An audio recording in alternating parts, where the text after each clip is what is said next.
Rahman, Ya Rahim, Ya Malik, Ya Qudus, Ya Salam, Ya Mu'min, Ya Muhaimin, Ya Aziz, Ya Jabbar, Ya Mutakabbir, Ya Khaliq, Ya Bari, Ya Musawwir, Ya Ghaffar, Ya Qahhar, Ya Wahhab, Ya Razzaq, Ya Fattah, Ya Alim, Ya Qabid, Ya Basit, Ya Khafid, Ya Rafi, Ya Mu'iz, Ya Mudil, Ya Sami, Ya Basir, Ya Hakam, Ya Adil, Ya Latif, Ya Khabir, Ya Halim, Ya Azim, Ya Ghafur, Ya Syakur, Ya Ali. Kan Khalifah Umar bin Abdul Aziz, dia ketika bicara urusan pribadi, lampu rumahnya dimatiin kan? Ya, karena apa ya? Karena lampu rumahnya dibiayai oleh negara. Jadi Menteri Keuangan Australia ini disuruh ke depan oleh pilot. Basa-basi, udah duduk depan aja, jangan duduk sini. Ada juga yang mau ngomongin dan seterusnya. Akhirnya dia duduk ke depan. Ada seorang yang, wah ini Menteri Keuangan kok duduk di depan, tadi di belakang. Difoto sama dia. Waktu duduk depan pas dia pulang. Dia pulang difoto, jepret. Ditanya di sosial media, ditelusuri, ternyata tiketnya ekonomi dong. Karena tiketnya ekonomi. Lalu kemudian publik menuntut dia turun gara-gara dia memanfaatkan pesawat Qantas, kan pesawat Australia. Pesawat Qantas untuk mendudukan dia dari ekonomi ke bisnis. Itu negara lain. Lah kita yang berangkat ke luar negeri satu, yang dibawa bininya, anaknya, iparnya, temennya, ponakan, saudara, bini kedua, bini ketiga. Tur berarti. Padahal duit negara yang dipakai, yang begini mestinya disuruh mundur. Ketika lawan prestasi, antara janjinya nggak bakal ngutang, tapi ngutang, yang begini yang disuruh mundur. Contoh, nanti jangan baperan begitulah. Ketika janjinya pertumbuhan ekonomi sekian 7,6%, tapi boro-boro 7, 5 aja kagak, yang begini dianggap nggak mampu, bukan dipuja-puja. Ya ampun, jadi begitulah yang terjadi fenomena menyikapi musibah bukan dengan cara menuntut kesalahan kepada gubernur yang dulu, gubernur yang sekarang, maupun presiden, bukan. Tapi menyikapi itu dengan mengintrospeksi diri karena perintah Allah dengan jelas. Surat An-Nisa ayat yang ke-79. A'udzubillahi minasyaitonirrajim.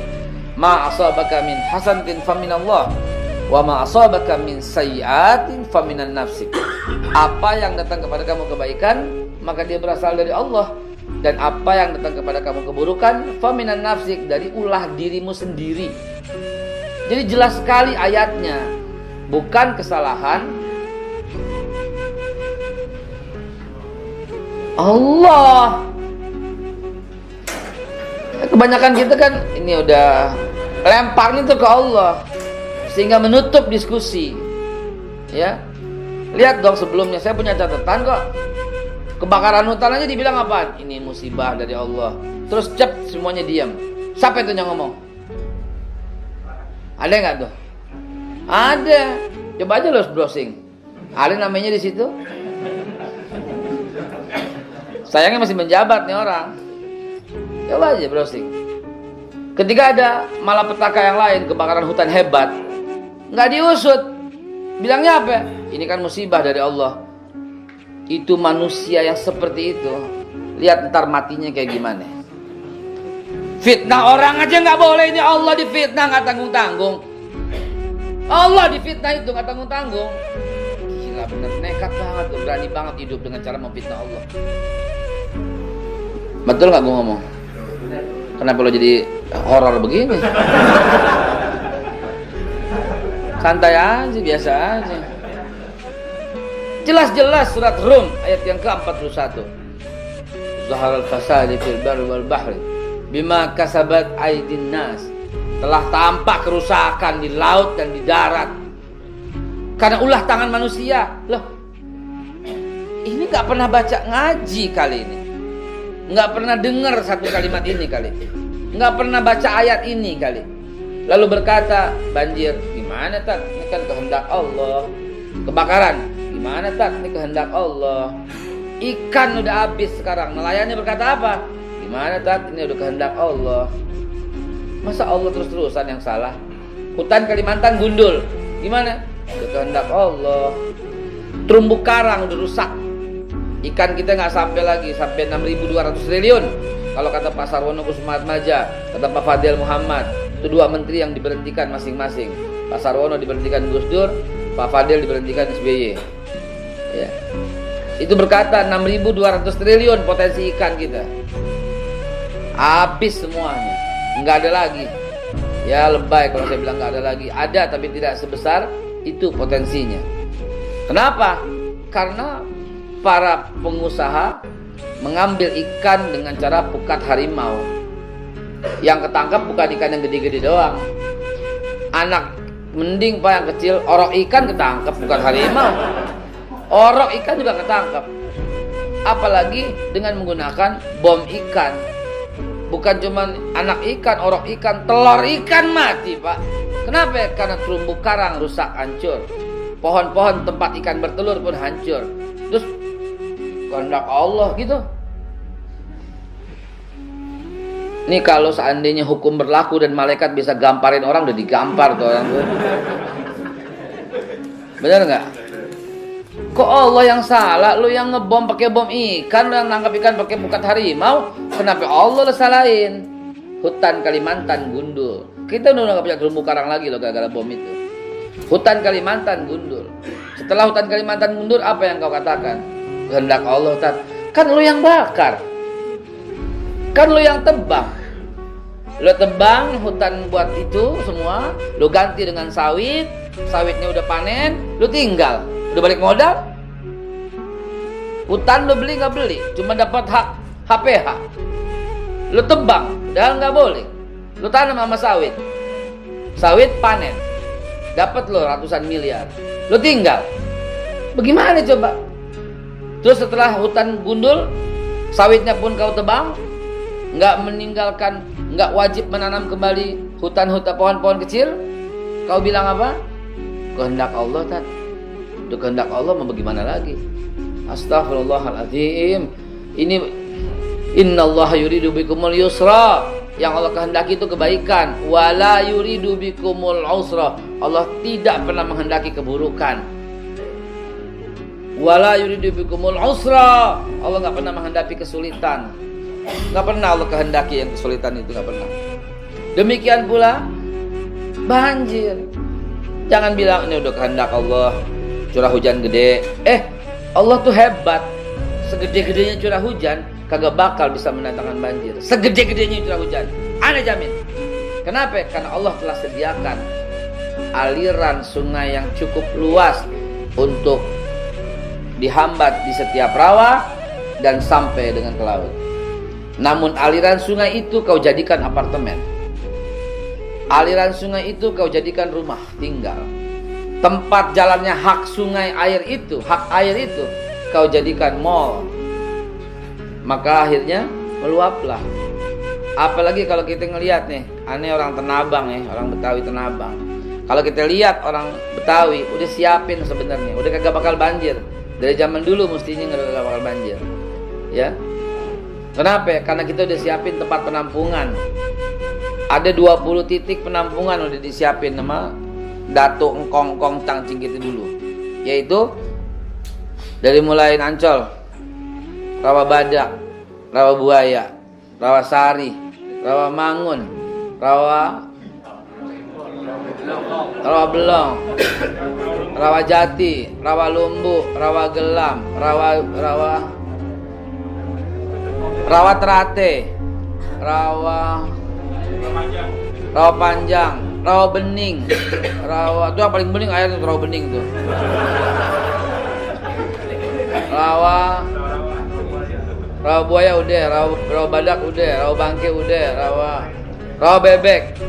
Coba kalau itu nggak dibikin perumahan, air semua nampung di setiap rawa itu. Dan yang dinamakan sama engkong kita dulu kebon itu separuh ditinggalin, separuh jangan ditinggalin. Makanya tetap dinamain kebon nanas, kebon pala, kebon melati, kebon kacang, kebon jeruk, kebon manggis. Emang begitu? Bahkan buat belanja ke pasar pun engkong-engkong kita bikin hari. Pasar Minggu, pasar Senin, pasar Rebo, Selasa nggak ada. Free. Pasar Kemis, pasar Jumat, pasar Sabtu nggak ada. Udah rapi semuanya.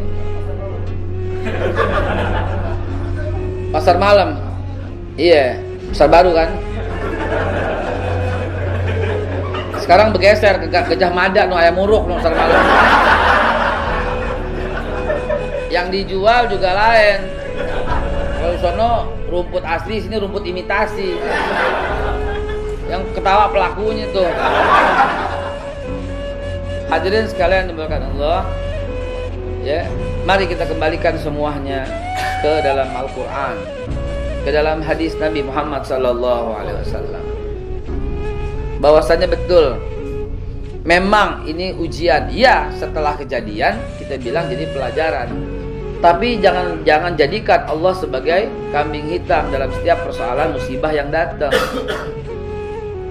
Sehingga kalau dibikin begitu kita nggak ngebahas lagi kebakaran hutan ini musibah dari Tuhan. Ya, selesai. Itu maling-maling yang kurang ajar itu diemin. Ya banjir, ya ini kan kesalahan gubernur, ganti aja gubernurnya. Lagi pula ini kan musibah. Itu selesai. Coba korek yang punya apartemen di Menteng tuh 4 buah apartemen itu, coba lihat, benar nggak tuh? Betul nggak tuh dibangun di atas tanah yang sah? Coba yang punya mall itu di atas hutan kota atau enggak? Coba lihat. Anda orang condet Ji. Dari zaman Gubernur Ali Sadikin sampai sekarang belum ada yang robah. Condet itu dilarang bangun dan condet ditetapkan oleh Gubernur Ali Sadikin cagar budaya. IMB lolos aja semua. Anda tinggal dari tahun 60-an di Condet. Ya, punya tanah dari tahun 60-an di situ. Sekarang coba lihat Condet. Apa isinya? Yang namanya kebun, yang namanya buah-buahan Condet hilang. Durian Condet dulu paling top, sekarang nggak ada. Salak Condet sekarang nggak ada. Emping Condet sekarang nggak ada. Ya, apalagi meninjo, ya emping meninjo, durian Condet, salak Condet. Duku, Masya Allah, dulu paling terkenal Duku Condet. Nggak ada sekarang. Yang ada apa? TKW di Condet. Ya karena banyak banget bangun TKW di sana. Penampungan. Iya. Dulu buahnya asli, sekarang imitasi. Bader ente kalau ngomong emang. Ya Allah ya Rabb. Bismillahirrahmanirrahim. Ini minum dulu ya.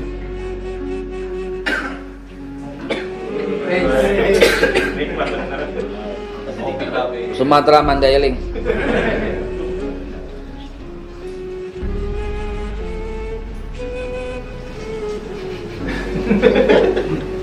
Robusta 3/4 matang.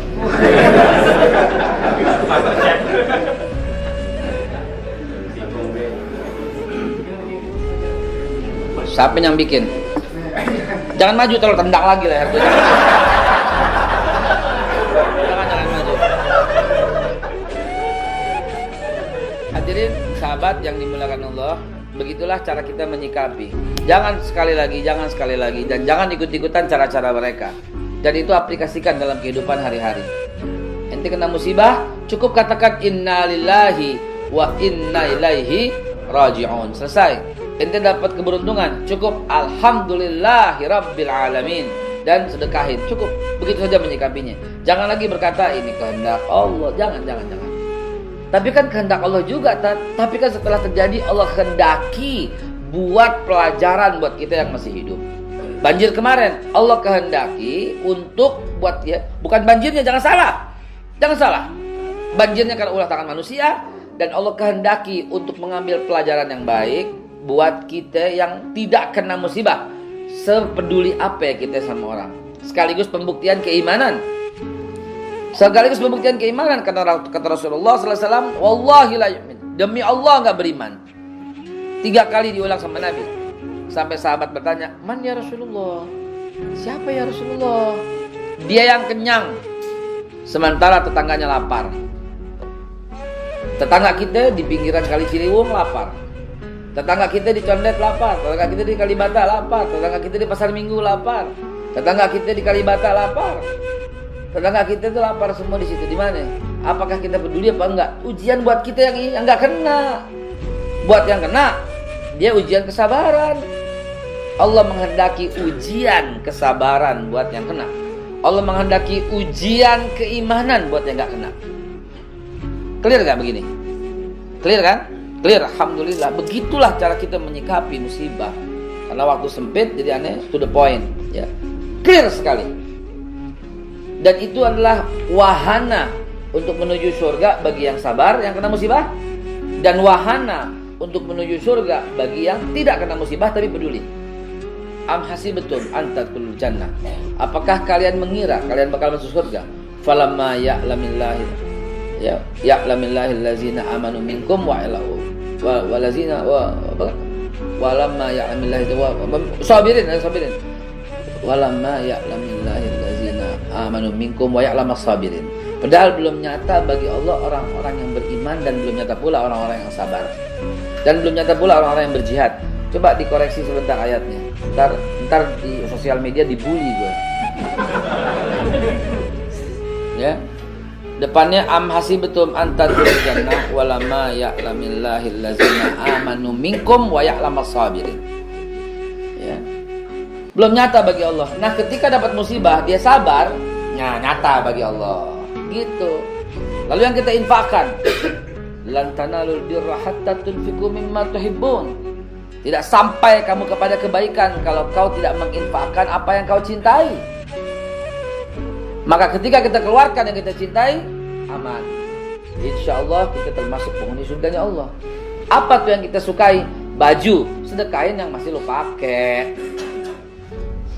Ini ada musibah, keluarin. Baju yang jelek, baju yang gak muat, baju yang dulu bekas kawin, baju yang udah bolong. Lu bukan sedekah, lu buang sampah. Betul?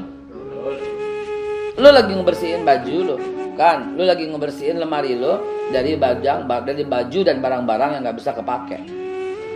Makanya kata Allah, lan tanalul birra hatta tunfiqu mimma tuhibbun. Nggak sampai kepada kebaikan sampai kau menginfakkan yang kamu sukai, gitu loh. Bukan yang paling kamu sukai deh, yang kamu masih sukai deh. Maka ada baju kita yang jelek, yang kita nggak suka, turunin dulu semua, deh taruh sini, deh diemin. Ada baju yang masih kita sukai, mana di antara ini ambil buat sedekah. Lalu yang ini gimana? Yang ini taruh di luar, siapa yang mau ambil silahkan, gitu.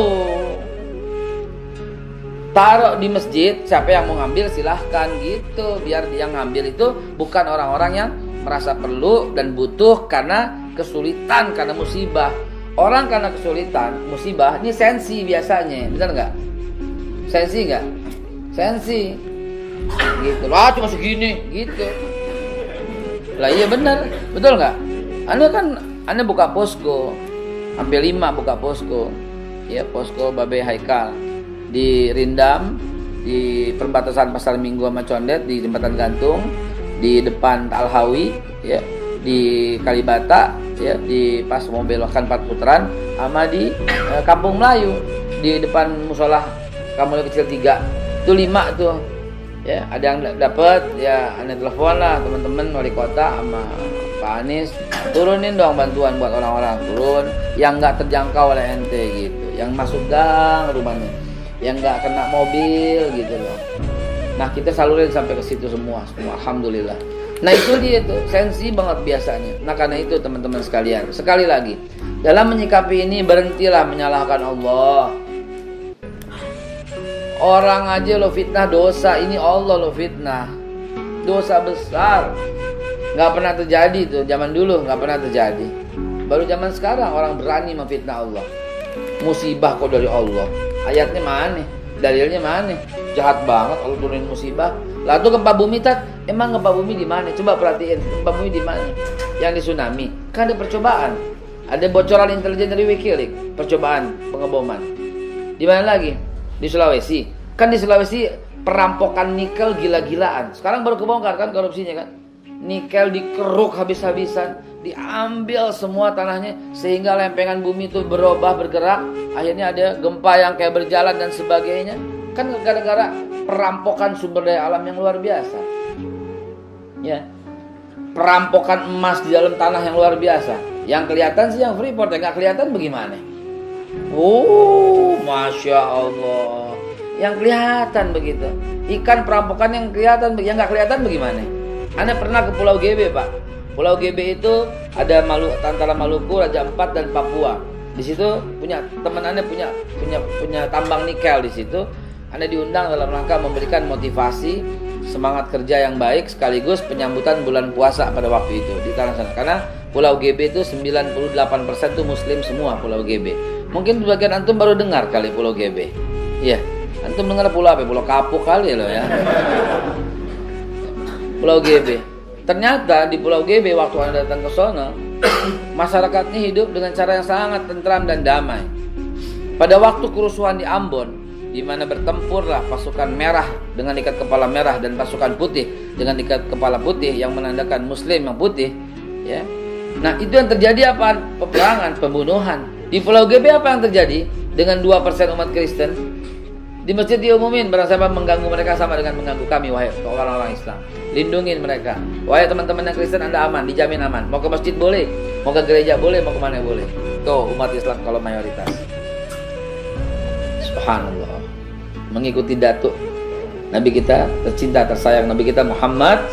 Sallu ala Nabi Muhammad. Di Pulau GB itu ikan tuh luar biasa. Lobster tuh luar biasa. Hanya berapa ratus, sebentar aja nelayan keluar, lobsternya itu luar biasa. Tetapi kapal-kapal berbendera asing juga luar biasa. Dikawal lagi. Siapa yang kawal? Daripada gue dipanggil ke Barreskrim, mikir aja sendiri. Jadi kawal lagi. Nah itu dia setelah tampak gitu loh. Setelah tampak kayak begini. Begitu ikannya habis, terumbu karang dibom, pukat harimau diterapkan. Dari mulai emaknya ikan, bapaknya ikan, anaknya ikan, ikan yang masih orok, ikan yang masih netek diambil. Begitu kelar, selesai, terumbu karangnya rusak, ikannya berkurang, mereka pergi. Masyarakat sana bilang apa? Ya udah kehendak Allah. Lagi-lagi Allah yang disalahin. Lagi-lagi Allah sebagai kambing hitam dan dibuat tersangka oleh manusia yang dajjal. Maka jemaah sekalian, jangan lagi katakan demikian. Jaga alam semesta, jaga hubungan kita dengan non-muslim maupun apalagi dengan muslim sesama. Jaga semua, karena rusaknya alam itu karena rusaknya hubungan kita. Perhatikan, ketika hubungan kita mulai rusak, akan ditandai dengan alam yang rusak. Begitu kata Ebit GAD. Karena nggak ada dalilnya, ya. Tapi begitulah keadaannya. Mungkin alam mulai bosan bersahabat dengan kita. Coba kita bertanya pada rumput yang bergoyang. Ulama itu, ulama, dia selalu bersyair begitu ya. Dalam literatur itu tuh ulama itu zikirnya para ulama. Jadi kesitulah kembalinya mestinya. Alam nggak mau bersahabat lagi dengan kita. Itulah keadaan hari ini, dan belum pernah kita terpisahkan secara sistematis dari atas sampai bawah kecuali sekarang. Belum ada pernah istilah cebong kampret kecuali sekarang. Belum ada pernah istilah kadrun togok kecuali sekarang. Terus mau sampai kapan ini? Mau sampai kapan? Mau sampai kapan kita hentikan? Maka sebagai umat Islam yang sholat, yang ikut pengajian, hentikan itu semua. Apalagi jangan sampai keluar dari mulutmu. Begitu ada yang katain cebong, udahlah, nggak boleh begitu. Dia manusia, haram ngatain cebong karena cebong nama hewan. Kampret, udahlah, nggak usah ngatain lah kampret, haram karena kampret itu manusia. Walaupun ada kampret dijadikan tokoh pahlawan, Batman. Dan nggak ada cebong tokoh pahlawan. Nah, balik lagi dah ke sini. Bokis banget bokis tuh. Silakan kalau ada jawab tinggal 5 menit. Kalau enggak kita cukupkan karena kita kudu kerja lagi. Islam itu harus produktif, ya. Khutbah Nabi nomor 3 dalam khutbah wada. Nomor 1 apa? Pada hari ini aku haramkan harta, darah dan kehormatan. Jadi enggak boleh merusak kehormatan nama baik, enggak boleh menumpahkan darah, dan nggak boleh mengambil harta. Itu 3. Nomor 1 dakwahnya Nabi, khutbah wada, ya. Nomor 2 khutbah Rasulullah pada waktu haji wada, riba tinggalkanlah semua. Hari ini kuputuskan riba selesai, kata Rasulullah. Nggak ada lagi riba sampai akhir zaman. Siapa yang melakukan riba, dia musuh Allah dan haba'an mansura, tidak pernah mendapat pahala apapun dari bagian ibadah. Ya. Kalian boleh sholat di gereja selama suci badan pakaian dari najis. Kalian boleh sholat di rumah teman yang beragama Konghucu selama suci badan pakaian dari najis. Tapi kalian, aku haramkan sholat di rumah orang riba. Karena orang riba musuh Allah, disiksa lebih dulu daripada penyembah berhala, lebih buruk keadaannya daripada ahli kitab, lebih celaka, lebih hina daripada orang ahli kitab dan orang musyrik. Itulah orang riba. Nggak ada dosa sedahsyat riba, karena punya dosa 70 macam, dan yang paling kecil dosanya sama dengan berzina dengan ibu kandung. Nauzubillah, summa nauzubillah. Hentikan semua riba, kata Rasulullah. Stop semua riba, ya. Nggak ada ampun kalau riba, Pak. Yakinlah, matinya orang memakan riba semuanya hina. Semuanya hina, matinya pemakan riba, ya. Yang ketiga, kata Rasulullah, hindari jauh perbuatan yang sia-sia. Lihat, setelah ekonomi, setelah persatuan, lalu ekonomi, lalu produktivitas. Masya Allah, khutbahnya Rasulullah kalau dilihat dari kacamata yang lain, sudut yang lain. 1, jaga persatuan dan kesatuan. 2, kuatkan basis perekonomian dan stabilitas ekonomi. 3, tingkatkan produktivitas. Cuma bahasanya jangan sampai melakukan hal yang sia-sia, karena kata Nabi, min husnil islamil mar'i tarkuhu ma la ya'nihi. Di antara tanda bagusnya seorang muslim meninggalkan hal yang sia-sia bagi dirinya. Yang keempat, jaga apa? Emansipasi. Kalau kita bilang, kata Rasulullah apa? An-nisa ittaqun nisa. Wanita, lindungi kaum wanita, kata Nabi Muhammad SAW. Ya, nih pada kaum pria nih, lindungi wanita. Itu amanah Nabi Muhammad SAW. Yang kelima, baru terakhir, persaudaraan seorang muslim bersaudara dengan muslim lainnya. Seorang yang Arab tidak lebih mulia daripada seorang yang Ajam. Seorang yang Ajam juga tidak lebih mulia daripada seorang yang Arab. Kenapa? Karena kata Nabi, ayuhan nas, inna khalaqnakum min dzakari wa unsa wa ja'alnakum syu'uban wa qabaila lita'arafu. Ya, wahai manusia, inna khalaqnakum min dzakari wa unsa. Aku ciptakan kalian dari laki-laki dan perempuan. Wa ja'alnakum syu'uban wa qabaila. Dan kujadikan bersuku-suku dan berbangsa-bangsa lita'arafu, untuk saling kenal, begitu.